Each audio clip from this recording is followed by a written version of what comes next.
Content warning. On this podcast, we discuss sensitive issues, including but not limited to swearing, tasteless jokes, situations of a sexual nature, and drug use. This podcast is not intended for children.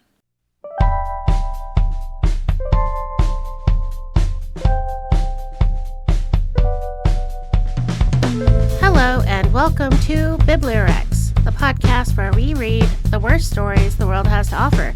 I'm Bugs. And I'm Bam Bam. And today we're doing some AI stuff. Yeah, we're not clanker stuff. Not some tin skin shit. You know, it's funny. It's not the first time that a slur is going to be brought up today. Can it be a slur if it's against AI? It technically qualifies. Like, it's definitely not one that's hurting anyone, so... I mean, because it's not like an actual person. Mm-hmm. But the story uses one that would be harmful to a person. Oh.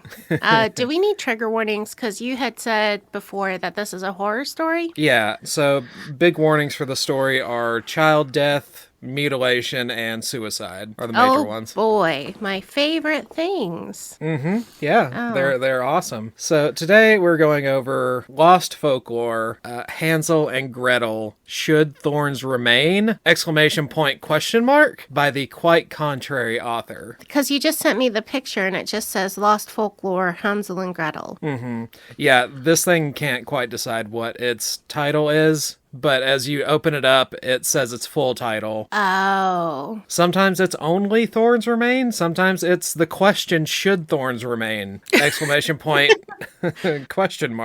had lots of ideas and didn't pick one and go back and scrap the rest. Yeah, no, there's a lot of that. Which I think is pretty emblematic of AI generally anyway. Yeah, it can be really repetitive, and unless you basically feed it new ideas, you don't generally get new stuff. It just repeats what you say. Yeah. So I think the best way to start is to explain how I came across this. Mm-hmm. I was on Reddit looking at Piece of Shit Book Club, and this one popped up. So it turns out that the author posted their own book to the subreddit, which is literally for bad books. Everyone generally on the subreddit agrees that this is a bad attempt at viral marketing. So was he trying to make a bad book, or was he trying to get people to make fun of it and make it viral? I think they were trying to just get attention, because at the same time as they posted this one on Piece of Shit Book Club, they also posted on several other subreddits, like regular ones like R Literature and R Books and stuff. Oh, so they were just spamming everywhere. Yeah, but everywhere else they got like zero attention. No one liked, no one commented, nobody initiated like any kind of conversation with this host, except for on Piece of Shit Book Club. Oh. And even they immediately were just like, yeah, this OP is the author of the book that they're talking about. So this is like a attempt at marketing. This is self-promotion, vague, slightly disguised. He put on a mustache and said, hey, look at this book. Yeah. Look how bad it is. Yeah, kind of. But like their username on Reddit was also the quite contrary author. And you can't really tell who it's by on the subreddit initially. Mm-hmm. So they were pretty much just posting the title and not being totally upfront about who wrote it. Right. It's sketchy. Yeah, it's really sketchy. It's also kind of sad.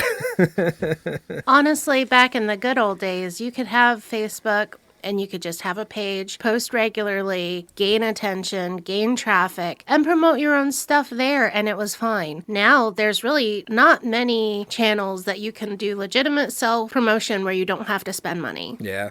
So here's how their post went on Reddit. The post begins with, trash book, nasty author, poor writing, endings suck so damn bad. Not even a single good quality. The cover and back are the only half-decent feature of it. So, yeah, obviously the author posted this book themselves, and it was very quickly seen through, and a moderator locked the post. Yeah. None of that is legitimate criticism either, though. Yeah, no, it's not really saying anything. They were just coming up with like just something to say about it. Generically bad.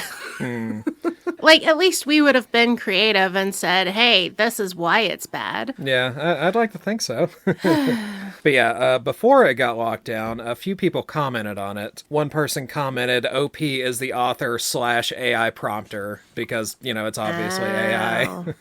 The OP, which is the author, comments back, the cover, yeah, the writing probably not. The writing is just very weird. I don't think AI would do that. Plus, it had some odd typos here and there. You can feel that whoever wrote it was definitely not native to English. Half the book is damn dialogues. So that's the author saying that about themselves. So could be that because it definitely feels like the author isn't natively English, so I feel like that might be true, but also, like, a lot of this stuff is clearly AI, so it could be either this person is just such a bad writer, it sounds like AI, or it could be a custom GBT that they've gotten to write as badly as they do and misspell things like they do. That is possible. That would take a lot of work. Yeah, it's a lot of work to get GBT to work worse, which would be weird. Yeah, to like have your own sounding voice, But yeah, at the same time as all this is happening, this author is getting downvoted.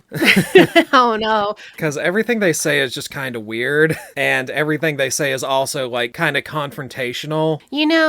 There's something that people kind of think, I'm not sure if it's true or not. People think other people who use AI a lot start to sound like them and use the same mannerisms and turns of phrase. But it can be very difficult to tell if this person is using AI or if they're writing and they sound like AI because they've used it so much. Yeah, it could be that, or this person could just be prompting AI to give them responses to these people, and that's why the responses are so weird. People do that too. They'll use their AI to write responses on Reddit. But yeah, people are calling them out. Also, at the same time, this author has like alt accounts that they're coming in and like trying to upvote their own comments. Okay, this is pathetic now. A lot of this book is really pathetic, honestly. I mean, initially we're just misguided. Now we're becoming pathetic. So the author / prompter, I guess, they said, only real humans, smart ones, are able to comprehend what is really going on behind the false fairy tale mask. So yeah, on top of everything else, they're just kind of talking down to everyone that's commenting on their post. You're not intelligent enough to understand my satire. Yeah, that's kind of the way they are throughout the entire book, actually. Jesus Christ. So they're insufferable, boastful, and pathetic. Brandos. And pathetic. Wow. And then they said, I intentionally pasted the story to AI and asked million questions, but it is only able to tell you the superficial part of the book. Parentheses, also some obvious possible readings like psychological or supernatural, in parentheses. It is fully unable to grasp without clear hints. Humans that read it carefully and with attention would realize the truth. AI, no, not any moment soon. So I don't feel like the author really has a good handle on what AI is anyway. Or what it's capable of doing. You generally do not get great literary analysis from ChatGPT. Yeah, but they're saying that their stuff is so complex that AI could never understand it, and I don't think AI understands anything. No, it's just going to take, like, one of the few things, I use Claude, but ChatGPT does, one of the few things it does well is summarize things. It takes a big chunk of text, finds the most frequent sentences and words, and then cuts it down and can make it into a much smaller amount of information. You will lose nuance, so if it's something that the nuance is important, it's not great to use it for. But that's one of the very few things Claude actually does. And I'm like telling my friends, like, hey, you can use it to help you write a cover letter, because that's one of the few things. It took every cover letter from the internet and made a template, and you tell it who you are and what you want, and it can do a half decent job, and it's going to be an AI reading your cover letter. So it'll like it better anyways. And to the people who think you should never ever use AI for any purpose, I understand your perspective. I just don't completely agree with it. Oh, yeah, just to try to get a little bit more of the condescending tone this person is taking on, another person commented, genuinely can't tell if it's an attempt at viral marketing or they forgot to switch alts or if they're having some kind of psychotic break. The author replied back, the only way to know the truth is by reading the book, unfortunately. It self-explain why all of this supposedly nonsense. Parentheses, that of course, if you smart enough to get it, end parentheses. Your choice of final words were very smart, though. This feels like a little kid bully trying to get other kids to play with him. No. And that's the only way he knows how to get other people to come play with him is to say, "Nuh-uh, you can't run as fast as me." That person replied back, girl, I am not buying your AI-generated book. And then the OP says, no matter what choice you make, you will be a crucial part of our little game. I am so superior. So yeah, that's the tone this author takes on Reddit when they have to actually interact with people. That's insane. Okay. So at the beginning of the book, also, yeah, this is a Hansel and Gretel retelling, I guess. Have you read the original story? I have read several versions. I don't know if I ever read the original because I don't think I had a original Brothers Grimm. Yeah. Because I think at the libraries you generally get something that has been softened and sweetened a little bit because they left the kids out in the woods because they couldn't feed them and they were supposedly leaving a trail of breadcrumbs and then they couldn't find their way back. And they find the witch's cottage. Isn't it made of gingerbread? Yeah, something. And candy and stuff. And they start eating it, and then she tells them to come in, and she tries to bake them, and they bake her instead. Mm-hmm. Yeah, we're following that basic outline, but it adds a bunch of stuff to it. At the beginning of the book, we get some warnings. So, good thing this author does give some warnings. Okay, well, that's not good. very accurate ones. Like, even the warning here sounds a little bit like they're kind of taunting the reader. Yeah, they're nagging us already. Yeah. Quote, warnings, extreme graphic violence for mature readers only, and may trigger fragile readers.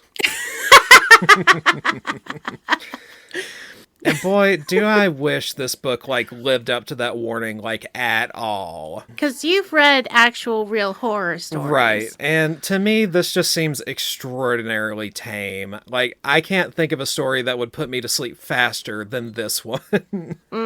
This book is and then his arm gets ripped off and the witch makes her eat it. Isn't that twisted? And I'm like, yeah, man, real edgy. I'm disappointed by how excited the book feels about how edgy it thinks it is. Really immature, just really childish. Yeah, but, maybe it's because my Overton window has been slid way out by some of the shit that I've read. So, possibly. Could just be me. Yeah. I mean, if you're claiming to be really graphic horror, though, you should know what real graphic horror reads right. like. Yeah, to me, this reads like somebody in their 20s that gets excited about violence and thinks that they're superior to everyone else because they enjoy shit other people get repulsed by. And that's what makes them special. Like Rob Zombie fans. Yeah. My apologies to any Rob Zombie fans out there. I'm also a Rob Zombie fan. I just know what we're like, and I'm honest about it. So, the actual story has a myriad of grammatical errors, so I'm only going to bring it up if it's relevant or funny. Okay. Kind of like the author's use of the word though, because they don't spell out the word though, they write THO. Oh. So, lazy. Yeah. So, we're in the third person. We follow the protagonist, Grethel, and her father, John. They live in Germania, so we're staying with the canon of the original story with that. And they're going to market because it's a terrible famine and they don't have any food. Right. The annoying thing about the way the book is structured, every line that is spoken is attributed to whoever the speaker is. This is written out like a screenplay. Oh. Because that's how ChatGPT writes things. Oh, so it says Gretel says words. And then John or whatever, blank says words. Yeah, and it's written like, pretty much like that. Also, like any new line, like anytime it starts a new sentence, it's like it presses enter and starts an entirely new line. Oh. Mm-hmm.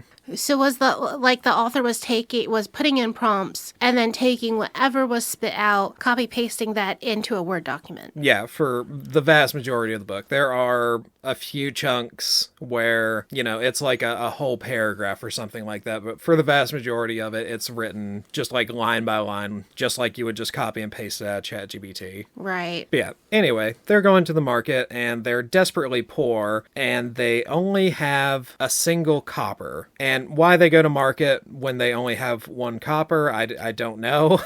I don't know how much that is to afford things in this context. Right. Is that going to buy an apple? Is that going to buy a chicken? Yeah, I have no idea what the currency power is in this story. It's obviously very little, but you expect to buy something. Mm-hmm.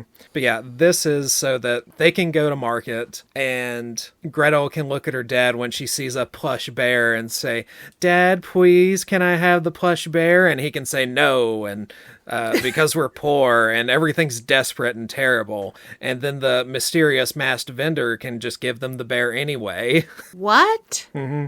Yeah, for some reason, the vendor for this bear and presumably other stuff has like a mysterious mask on. Don't know why. Uh-huh. And then they say, quote, "A fair price for a thing that holds no purpose. Would you not say so? Gretel will treasure it when such is most needed," which ultimately means nothing because the bear like barely ever comes up except to remind you that it is in fact there. Huh. So he just gives her a bear in a time of famine. Yep. That's insane. Yeah, I don't quite understand it either. And this bear doesn't lead them home. It doesn't save them from the witch. No, the bear doesn't do anything. All it is like, it's just like a normal bear. It gives a child comfort, I guess. Yeah.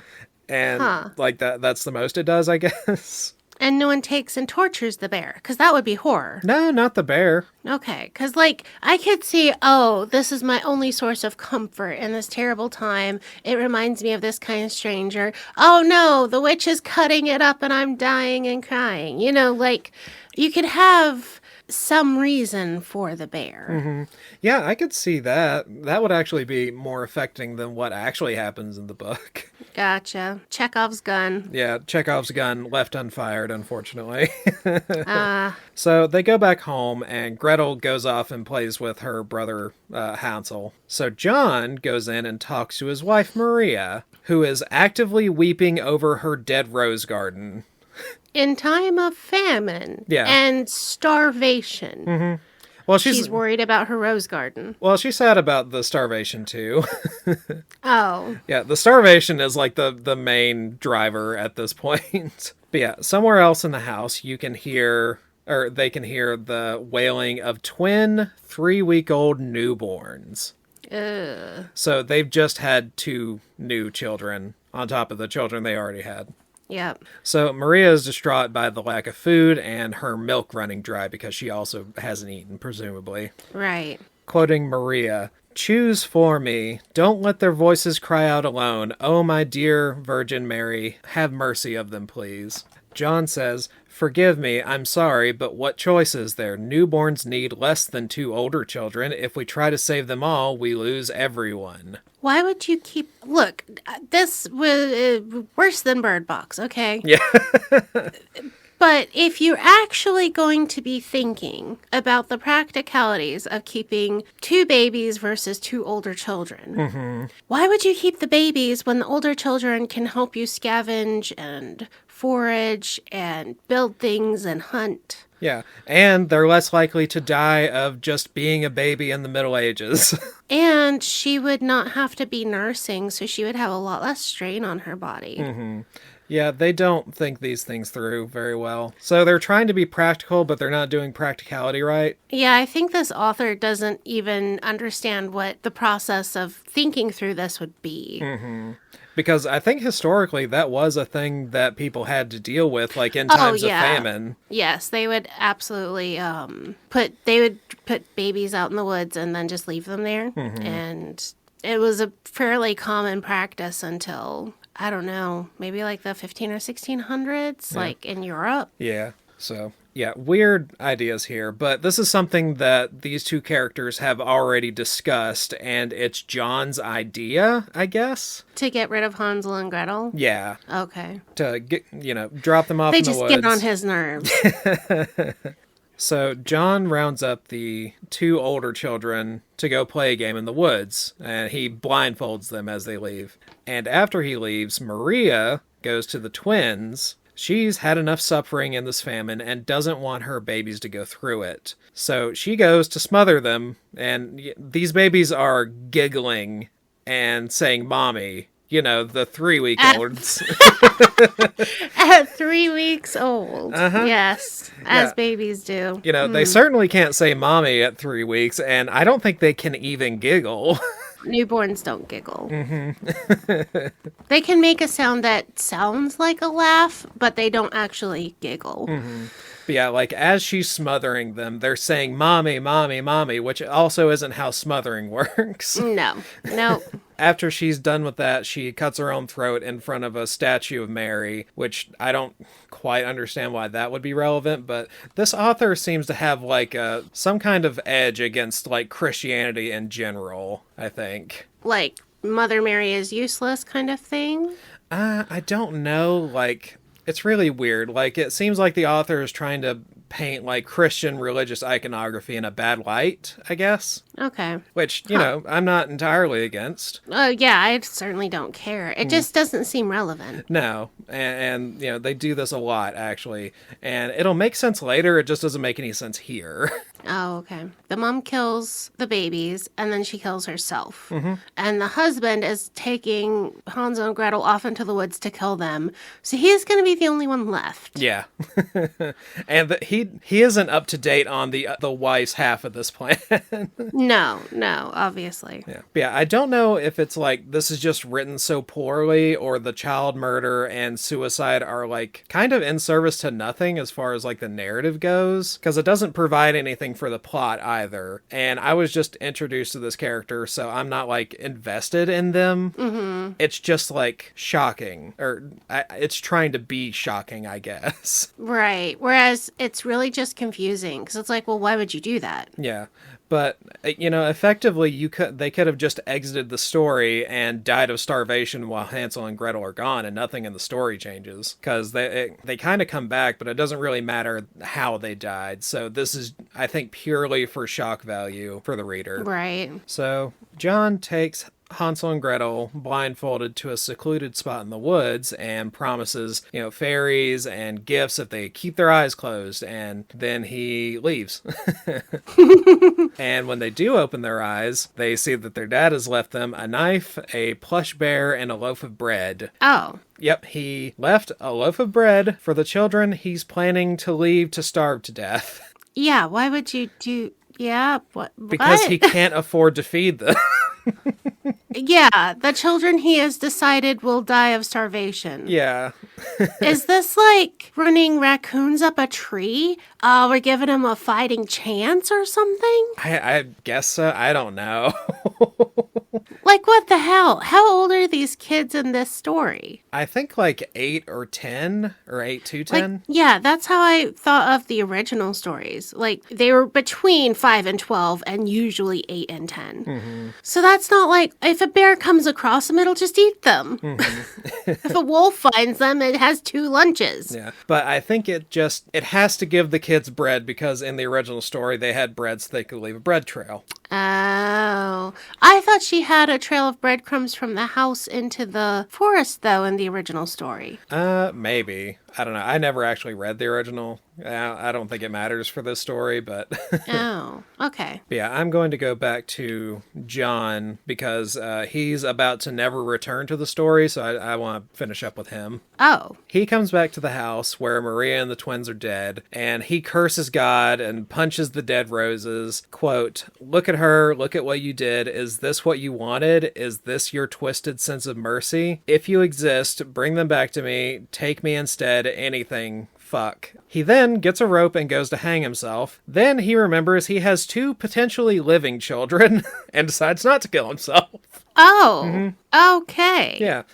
And then suddenly the masked vendor reappears wielding a scythe as John is trying to run to where he left his children in the woods and doesn't find them. He gets killed by this scythe wielding merchant for whatever reason. That is so stupid. No idea why it happens like this, but that's how their dad dies. What?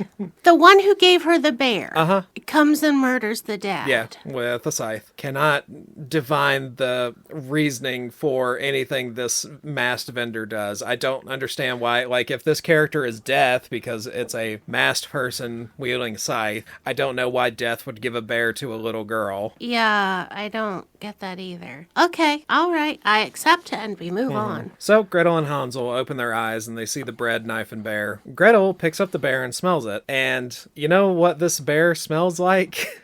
Home? Well, yeah, actually. It smells like distant homes, forgotten children, and stories that ended in silence. Oh, I didn't know a bear could smell like Well, that. apparently it does, and it just smells like them and their situation is what the bear smells like. That is so AI. That is how AI describes things. And you read it and you're like, but that's not what smells Yeah, like. you can't smell what forgotten children smell like. No, like that's not a thing.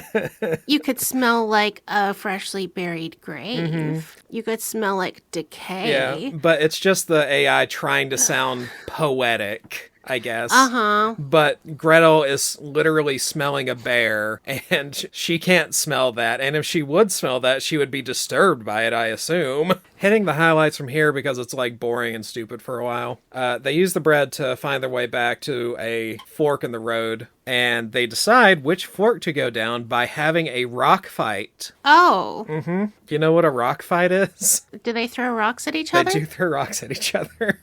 Yes, that's how children have rock fights. They just pick up pieces of gravel and chuck them at each other. Here's what Gretel says to Hansel when he suggests a rock fight. She says, "A rock duel? Are you drunk?" Which is a weird thing for a 10-year-old to say to an 8-year-old, but Yeah, and they haven't had... That's not even what you would say. You'd just say, are you stupid? That's not what a little kid would say to another little kid. They'd say, are you dumb? yeah. Then Hansel says, "Don't be a coward sissy puss, sister." Which sounds like an alien trying to make up an insult.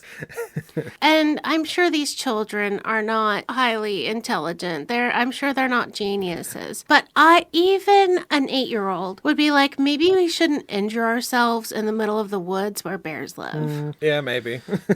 If we're trying to get home, maybe we shouldn't stop to beat each other up With rocks, yeah. with rocks.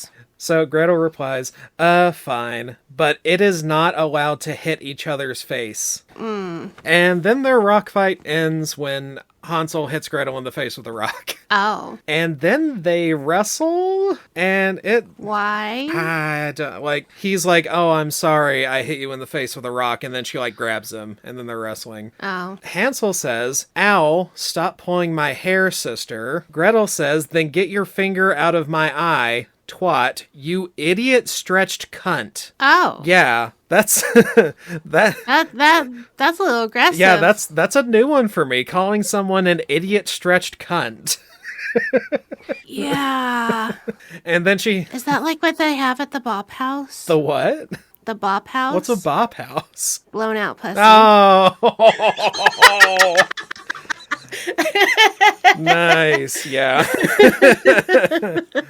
But yeah, I'm imagining like a 15th century starving child calling her brother an idiot stretched cunt.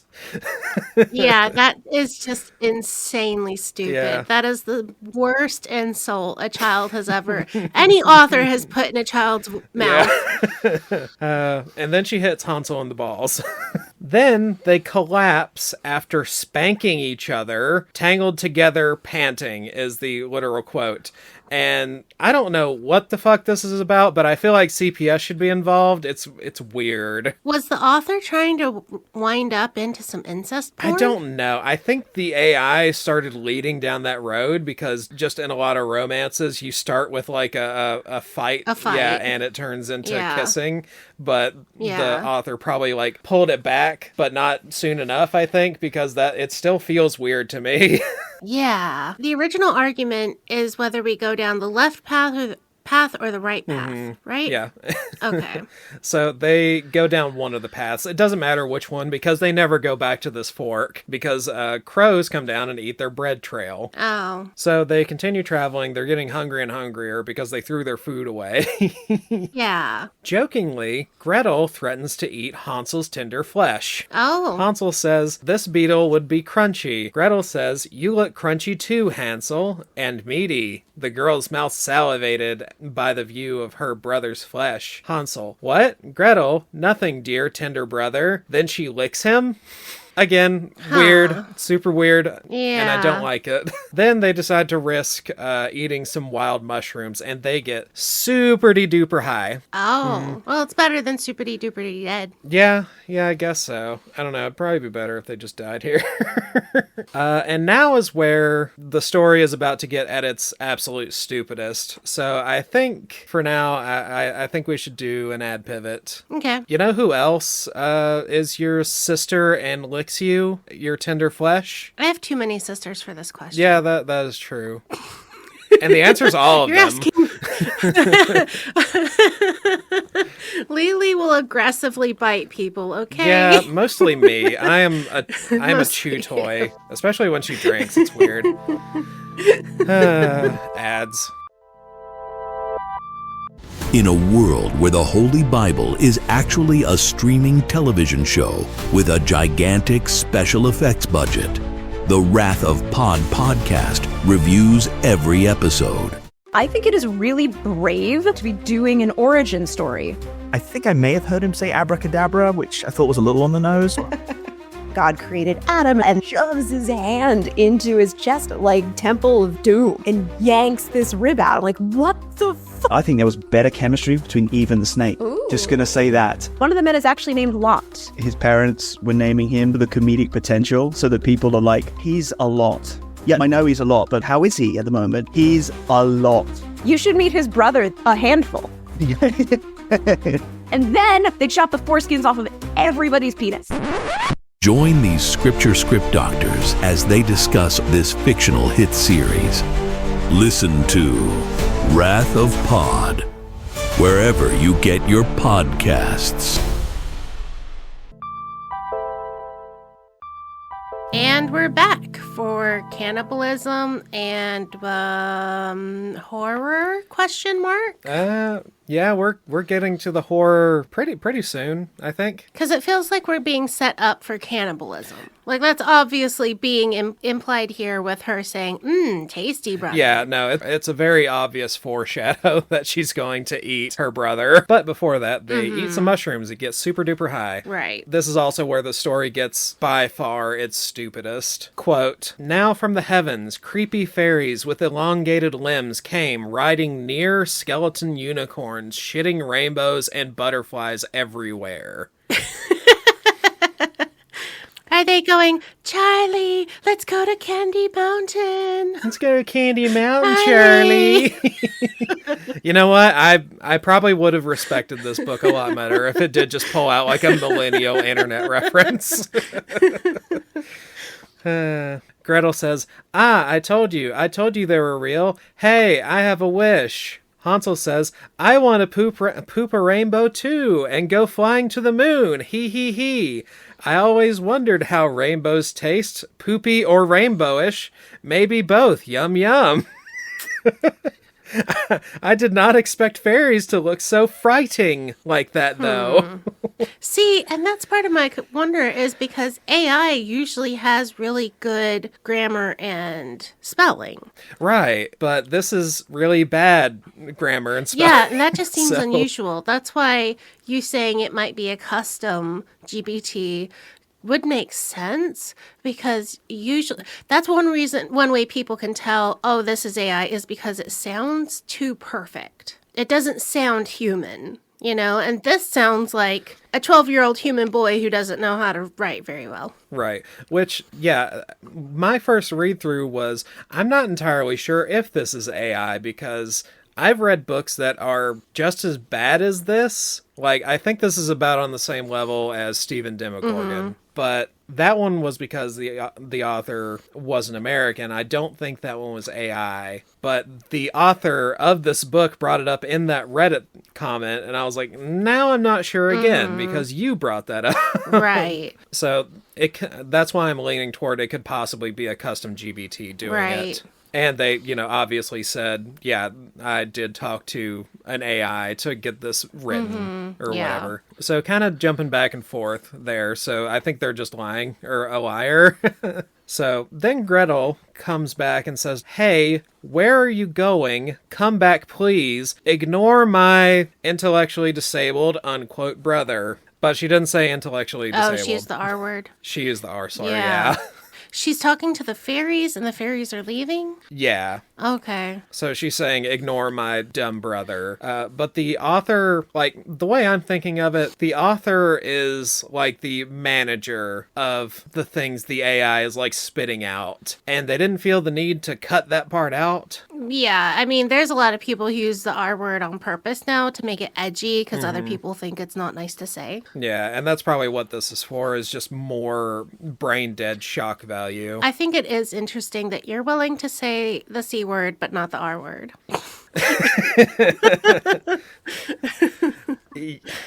Yeah, I think in this context, when I'm just doing a direct quote, I feel more permissible saying the C word than the R slur, because I don't know, it feels different.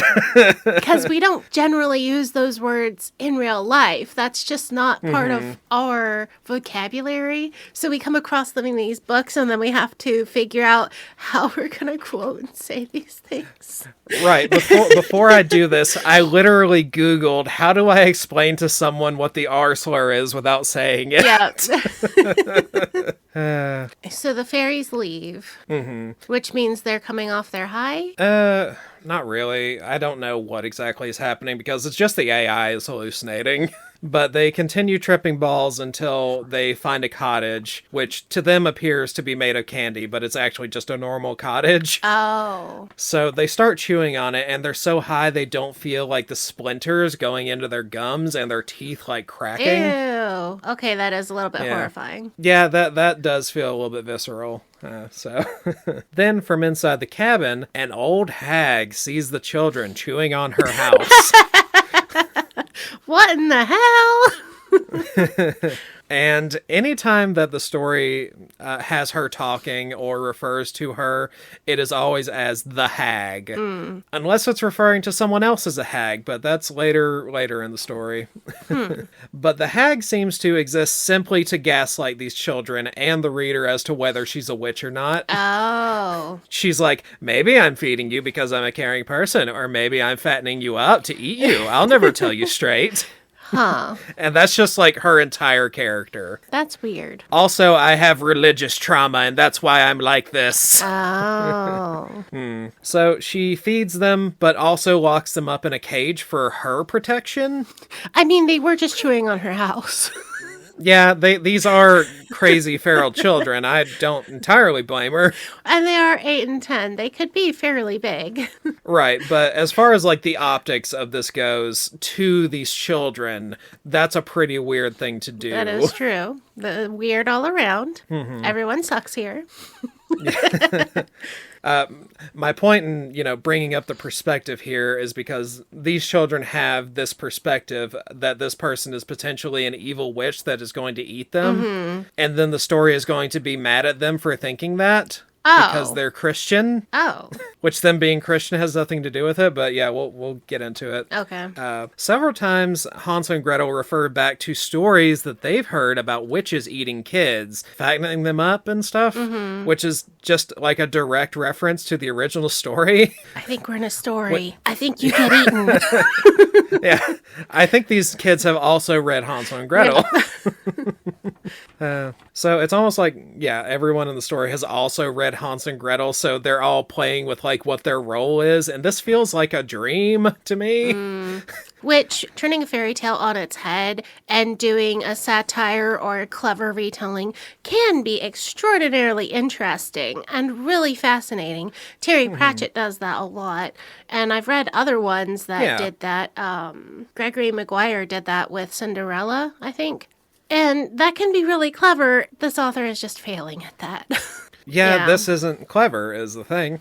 But yeah, also the hag says she doesn't believe in Satan when she's talking to the kids, but also she says that Satan gave them, I guess speaking about witches in general, many powers. So I don't know what the hag thinks or believes. The hag also keeps doing like literal wah-ha-ha-ha evil laughs.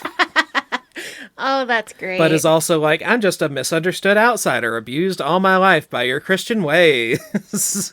So the story itself seems to have like some religious trauma, I think. So I'm assuming that's coming from the author. Right. No, AI absolutely has some religious trauma. Didn't you know that? Really? Yeah, really. No, I have no idea. Oh yeah, I forgot about how the early Christians abused They called them AI clankers. Yeah. It's exclusively Christians calling the AIs clankers. It makes sense. They can't be baptized, therefore they go to hell.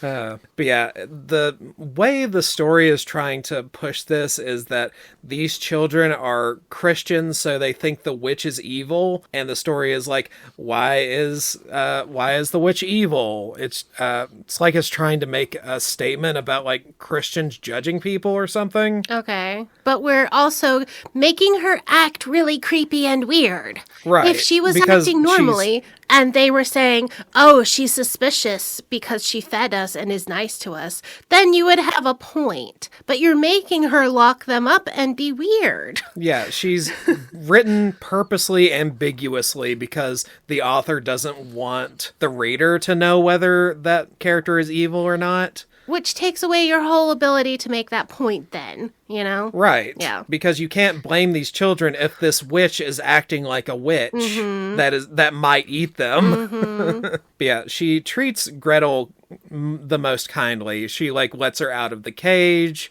but she also sings songs where babies are on fire and making bread out of their blood. Okay, that's a little clever, maybe. Is it? Well, can you sing us the song? I can look up the quote. It'll just take me a little bit. If you don't have it, it's fine. It could be creepy. It could be creepy. I don't think it is. I'll have to. I'm right around it. I had that part pulled up in the book because I knew. Here it is. Here it is. So here's the quote: "First the babe, then the flame, then the bones without a name. Blood to bread and tears to tea. Boil them both to set us free. One for sorrow, two for sin, three for what you locked within." Okay, so Mother Goose and creepy. That's decent. Yeah. But, just pointing out that she's singing this song, which, when you hear a witch singing a song like that. Yeah, it says she's a witch. Right. Did she float or did she sink? She's a witch. Yeah. She cured my warts. She's a witch. So, yeah, it kind of pushes more. It makes it more confusing why this person is, why it's considered bad that these children later kill this witch. But at one point, the kids are afraid of her poisoning the food, and she says, "If I wanted you dead, I'd just toss you in the oven and be done with it. Maybe I should not have said that. I can't stand not messing with you both. The dread expression is quite amusing. Wah ha ha ha." You know what this is? This is the nice guy making jokes and being really mean to you, and then ha ha ha, it was just a joke. Oh, this does vibe like that, doesn't it? She's an incel witch. Oh no! Witch cell. So I'm gonna eat you. I'm just joking. You look really tasty, but ha ha ha. I'm gonna. You should smile more. And then I wouldn't make you into a frog. So yeah, she's gaslighting these kids on whether she's like a cannibal witch or not. And then the hag asks her to go into her, her oven that is currently burning to go in and clean something. So Grethel just shoves the witch into the oven and locks her in.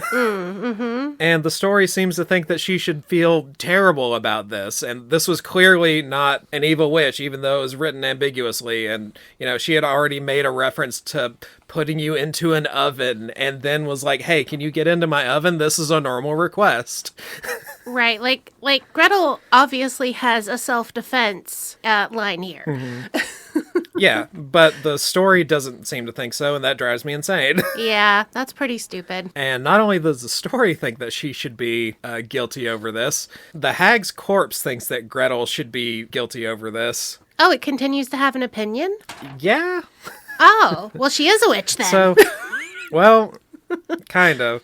So, quick explainer, the hag's name is Baba. Baba Yaga? And we're getting there. Okay. And her old teacher was called Yaga. Oh. And Yaga was definitely a witch. I'm not sure whether Baba was or not exactly. I'm not sure what the story intended for that character to be. Okay. But yeah, when Yaga died, it seems like she dormantly possessed Baba. But now Baba's dead, so now she's just taken over by Yaga, and now she's the Baba Yaga. Which is, an obscure Russian folktale drop, I guess. This is like Elijah and Elisha in the Bible. I don't get that. When Elijah died, he gave Elisha a portion of his powers. Oh. Elisha was the secondary student prophet to Elijah. Oh, those are two different people. Yes. You were just, to me, it sounded like you were just saying the same name twice in a row. Oh, Elisha and Elijah. Right, okay. Yeah, okay. I've been mishearing people for years now because I know I've heard people with that pronunciation. I thought they were just pronouncing it weird. All right, well, I gotta go look up some stuff later. Gotta rethink all of the things you've heard about Elijah. Right. Elijah. Now I'm confused who Jesus is supposed to be. Jesus Elijah. Yeah. Also, there's Jeshua, whatever. Yep. Anyway, so Baba Yaga is insane with grief over Baba and is taking it out on the kids. So she dips Hansel's arm into the cooking cauldron. She cooks it, rips it off, and serves it to Grethel, seasoned with, quote, guilt mushrooms and garnished with regret leaves. What spice do you think regret leaves would be? Would that be basil? Basil leaf. Okay, that's what I thought. Yeah. What are guilt mushrooms, though? Is that just what's a morel seasoning mushroom? Maybe a morel? morel. Yeah, maybe. I'm guilty over picking up these morels and not leaving anyone for everyone else. Haha. You over harvested. I'm a bad person. I should very feel bad. guilty about Yep. that. So the entire time that Baba Yaga is doing this, she's cooking the arm ironically because she's just yes, this is what witches do, isn't it? I'm going to take this arm because that's what witches do, and I'm going to cook it now because that's what witches do. Is the corpse of Baba moving around and doing these things, or is it a ghost? No, it's she takes her magic powers and is moving roots around to do these things. So like a ghost. I guess, yeah. Okay. Because I was imagining up to this point the Green Witch in the Bugs Bunny cartoon. And now I can't because she's dead. So I was trying to figure out. So is the body just still in the oven? Or did Hansel and Gretel eat her? Oh no, it's been nobody ate the witch. Oh. They just left the body in there, and then they tried to run away, but then they had to come back, and then the body was up and alive again. Oh, wait. The body's alive? The body's moving around? Yeah, the body's up and moving around and stuff because it's been taken over. It's like burn up and stuff, but it's still ambulating because it's being taken over by this ghost witch. It's reanimated by Yaga. Okay. Yeah. So, yeah, she rips off Hansel's arm and like cooks it ironically. So ironic. Because, that's what they expect witches to do. So she's just like, oh, this is what witches do, isn't it? So she cooks the arm and feeds it to Gretel. And, like, this story is really weird because it's doing this weird moral grandstand with, like, oh, you shouldn't be judging witches like this just because you're Christian sensibilities. But also, we're about to find out a rule. Gretel refuses to eat the arm, and Baba Yaga forces the meat into her mouth. Gretel gags, sobs, feels her stomach churn with carnal sin. Not gonna touch that, because that sounds weird. She then vomits, but acknowledges to herself that it tasted good. And then Baba Yaga says, now you're a witch as well. You've eaten a child. So, apparently eating a child is what makes you become a witch. So, yeah, this story is like doing like a weird moral grandstand about like not judging witches, but also we're getting it from a character who is a witch, so she's presumably eaten a child? Yeah, and we're forcing another child to eat their sibling, and none of this is okay. Yeah, it's really weird. So, weird moral grandstand. I don't know what the story is trying to say with this. Yeah, this doesn't... It sounds like they're trying to put a morality tale on it where it doesn't belong. It's just fucking nonsense, though. It doesn't track. I know, none of this makes sense. But yeah, then the cottage grows chicken legs and runs into a river. Okay. Why? Who knows? I know that's like part of the Baba Yaga yeah, folklore, having their cabin grow chicken legs and walk away. Yeah, but why it does it here in the story, I don't know. Right, because the dad is dead and he's not coming to save them. But I think the AI like starts hallucinating at this point because the house like starts flying or something, and it like deposits the children on the ground in the forest, and at the same time, the witch gets in her mortal pestle and flies away. So it's like she says, get out, and then she leaves at the same time. So she says, get out, and then she leaves. So she created a witch and then just dumps her. Yeah, pretty much. Don't understand why.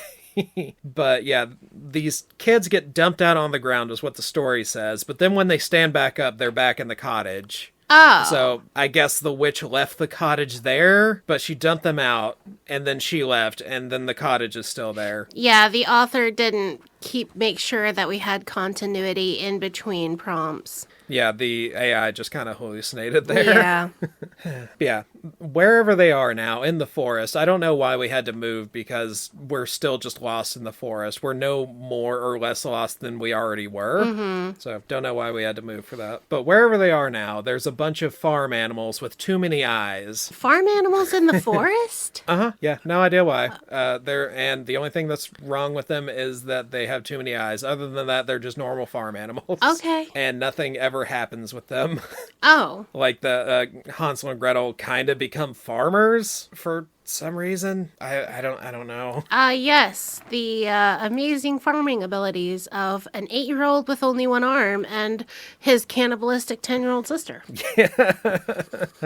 But there is good news, though. Should we eat the other arm? No, they find their parents and siblings. The ones what were dead? Yep. Yeah, that's the bad news, though. They're still dead. Oh. And the parents specifically, like the twins are just laying in the dead grass, or like laying in the grass dead. Ugh. But the parents are crucified. Oh. Presumably on a cross, and it refers to this as a mockery of the crucifixion, but like not how it's a mockery. Right. Other people being crucified is not a mockery of the crucifixion. Right. It's like this author thinks that anyone getting crucified that isn't Jesus is mocking him. Not that that was just a form of torture for hundreds of years. Right. A lot of people got crucified. Yeah. It wasn't just Jesus. No, it was a lot of people. Jesus is like, no, guys, that's my thing. I'm telling my dad. No one can do it after me. It's my thing now. Right. That's why Peter has to work the gates, because he also got crucified after Jesus. So Jesus is just like, Well, yeah, that's he not, had his, you took my he thing. did his upside down so he wouldn't be imitating Christ. But wouldn't that still be a mockery? Right, because it's an upside down cross, and that's a sign of the devil. It's just whatever you interpret it to be. Yeah, I have no idea. This author is just like, but what if Christian and kind of bad? Yeah. It's like they have like some kind of edge against Christianity, but they don't have like any actual points as to why it's harmful or bad. Mm-hmm. Right, because we could actually sit down and talk about, here's these systemic things that cause problems, and they're rooted in Christianity, and they reinforce these problems. We could actually talk about even how the symbolism is really gross and weird and problematic stuff with that. This guy is just... I'm really, really getting 15-year-old atheist who just wants to just rag on it. Has no idea why he doesn't like it. Well, I get the feeling that they want to rag on it because they've experienced some amount of, religious trauma, but they don't know how to deal with it. And that's what kind of bums me out about this. Mm-hmm. It's because, I'm sure this person probably experienced some kind of religious trauma, but, this isn't really the way to deal with it by writing this weird story. And AI is not going to help you process any of that or use it creatively or help you look at things differently. Yeah. Then something gross and stupid happens. We're not done? No, we're not. Oh my God. Okay, so they've been farming. They find their parents crucified. Oh, we're not farming yet. They have just landed and they find their parents crucified. Oh, because you had said they kind of become farmers. So their parents are dead and crucified, and the babies are dead in the grass, and they're just dead, or are they like haunted dead? No, they're like dead. Like they've got like maggots in them and stuff. So apparently they've been dead long enough to get maggots in them. So this is just to traumatize the children further? Yeah, I think so. Or just to be shocking to the reader more, I guess. Okay. But then something really stupid happens. The mom's corpse gives birth to a live baby covered in maggots. Okay. And I can't divine like any reasoning for this, like what this could possibly represent. Like in the back of the book, the author ascribes like what certain themes mean in this book, and they don't bring this up. And I feel like this is like some really intense imagery to bring up. This is just for no reason. Body horror? Yeah, I think so. Okay. I'm not mad. I'm just disappointed. Yeah. It'd be a real shame if it never came up again and the corpse birth baby that they decided to take care of just like disappeared and it didn't mean anything, right? Oh my God. Because then this could actually be like a problem, and you could have Grethel feeling maternalistic and trying to deal with this. Right, but we don't, and the baby just disappears one day. Because it was another hallucination from the goddamn AI. Uh-huh. And it was just picked out because the author has no sense of narrative beyond like evocative imagery. Mm-hmm. So they decided to keep that. Yeah. But they didn't care if it stayed because they already got the shock out of it. Yeah. That's just frustrating. Mm-hmm. So this last part of the story seems like the author was like trying to round up like every folktale they could ask ChatGPT to come up with. So years pass and they're living basically as farmers at this point, tending to sheep and crops and whatever. And Grethel has begun to deal with her stress by cutting. Oh, God. Mm-hmm. And Hansel may well have done the same thing, except, he's only got the one arm. Right. But Hansel tries to pull her out of her funks by playing tricks on her. And again, I feel like it's really gross that it's evoking, like, self-harm to do this stupid joke. Or what should be a stupid joke. But he pulls these tricks on her, specifically by crying wolf while watching the sheep. Seriously? Mm-hmm. The boy who cries wolf? Uh-huh. And he does it like twice. And because the wolves have a sense of, Storytelling. they know the rule of threes. So they come the third time. Yes. And they eat Hansel. And of course, Gretel didn't pay attention because she's just like, no, you'd already done this twice. I'm not doing this a third time. Right. So he gets eaten. Full on me. So he gets eaten. She goes and checks on him later on, and she's just like, oh no, my brother's dead. I'm going to stab this wolf about it. So she takes what's left of Hansel and buries it, and then digs another grave for herself, and she starts contemplating suicide. And while she's standing in this grave, thinking about killing herself, she starts, quote, remembering her mother dwelling in this same situation in the garden, which she can't because she wasn't there for that. She had already left with her dad. Right, and nobody told her about that because no one else that lived was there either. No one else who experienced that has been anywhere near her. Mm-hmm. But the AI remembered it. Yeah. But yeah, that whole thing is stupid. This is stupid. I hate this. So does she kill herself? No, she doesn't. Oh. Yeah. So at this point, she finds a town, starts doing jobs for people to make money so she can get a crossbow. For some reason, she has like a vendetta against wolves. Well, they ate her brother and she wanted to eat him. Right, but you've got the vendetta against wolves, but not witches? Yeah, that's kind of weird. Yeah, it doesn't make any sense. And, that would have been way cooler if you would have had a witch-hunting witch. That would be sick. That'd be pretty cool. Yeah.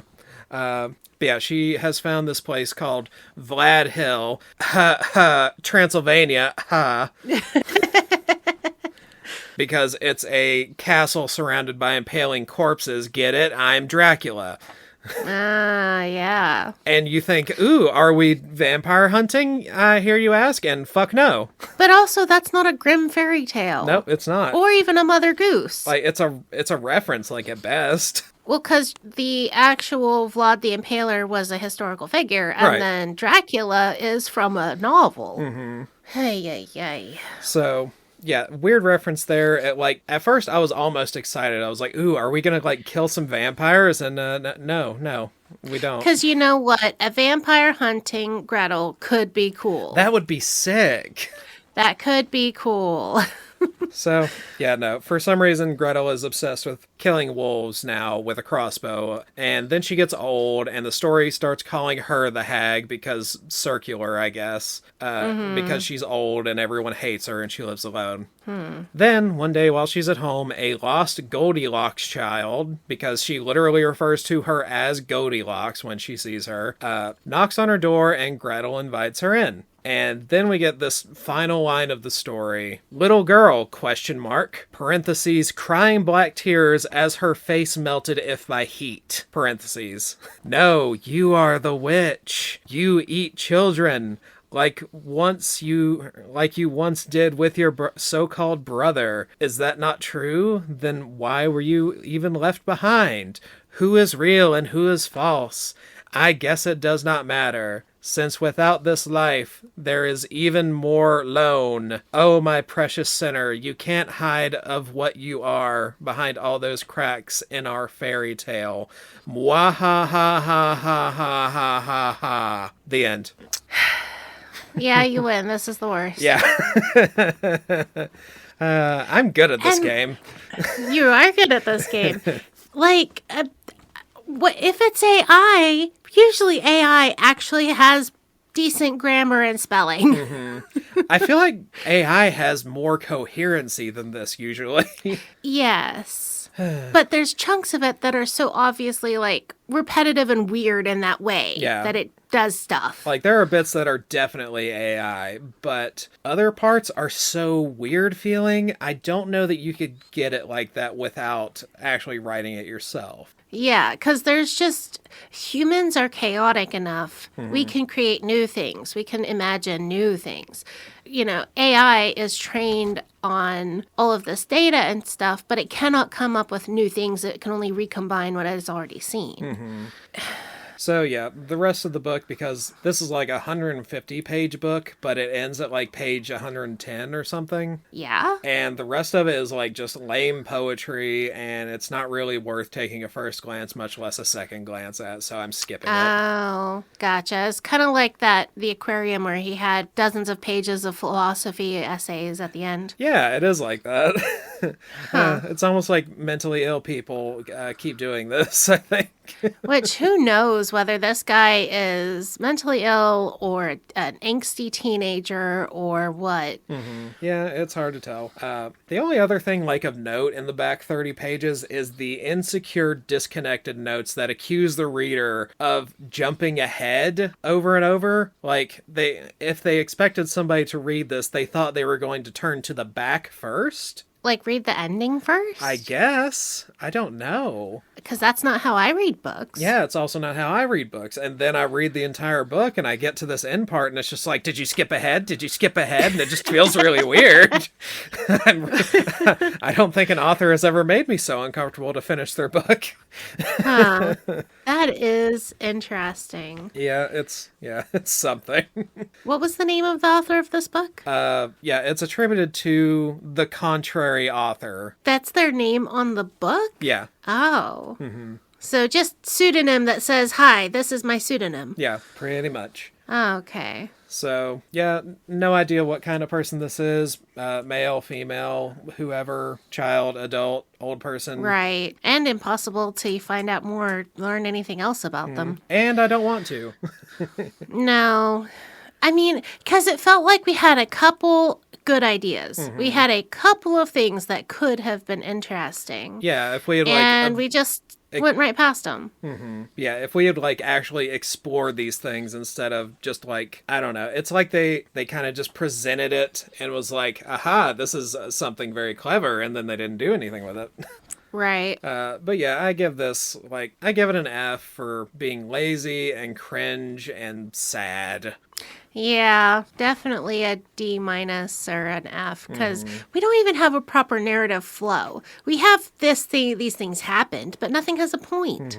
Well, I can't even say like this is unique because this is just a retelling of an older story. That has been retold by other people so many times. Right, so there's nothing original about this. Not really. And then he started pulling random bits of other stories and shoving them in. Yeah, for some reason. I can't Yeah. really understand like why they wanted to try to whip some other folklore tales in there at the end. I don't know. I know, that's just so weird. But yeah, I get the feeling that, potentially the author could be listening to this episode. So if they are, they might have like Google alerts for their name or this book. So it might pop up when we post this episode. That's true, especially if they're posting it even in bad book Reddit communities. They're hoping to get some kind of attention. So this might be, attention. Yeah.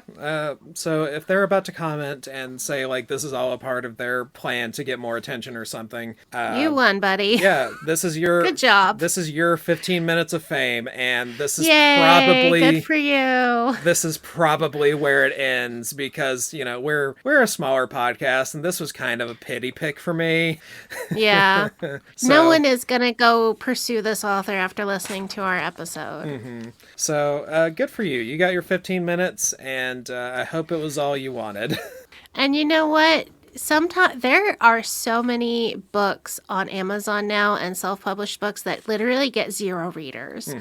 And he got a reader and a review. Yeah. So that's pretty good when it comes to self-published authors. Yeah, I do think that like it does bum me out that so many people have written books and like no one will even give them a chance. That kind of does bum me out because there's potentially a lot of authors out there that just can't afford to put their books out through a publisher or something like that. So Yep. And they don't get all the fine tuning that you would get by going through a good publisher or something. Yep. Yeah, most of them don't get editors. It's just I wrote this down, I looked through it a couple of times, and I think this is the best I could do. So Well, if the contrarian author does listen to us, maybe try doing it again without AI. yeah. And use your own words and your own voice. And if you comment, I'm going to ignore you. And and if you Unless switch you're over, unless you're incredibly clever. they're not, because all their alt accounts were like different variations of the contrary author. Like they switched to one that was like the solitary creator or something. So they were all just. That's lame. Yeah, it's pretty lame. So yeah, I feel like we could probably figure it out, maybe. Yeah, probably. All right. Well, that was interesting. Give us a follow. I have a Reddit community, r/BiblioWrecks. Send us an email with your recommendations, bibliowrecks@gmail.com. Until next time. Don't try to write a book with AI. But that's good advice. Yeah, You're supposed to give doing bad advice. Let's see. Don't. My advice is definitely cook your little brother and eat him. Yeah, there we go. Yeah.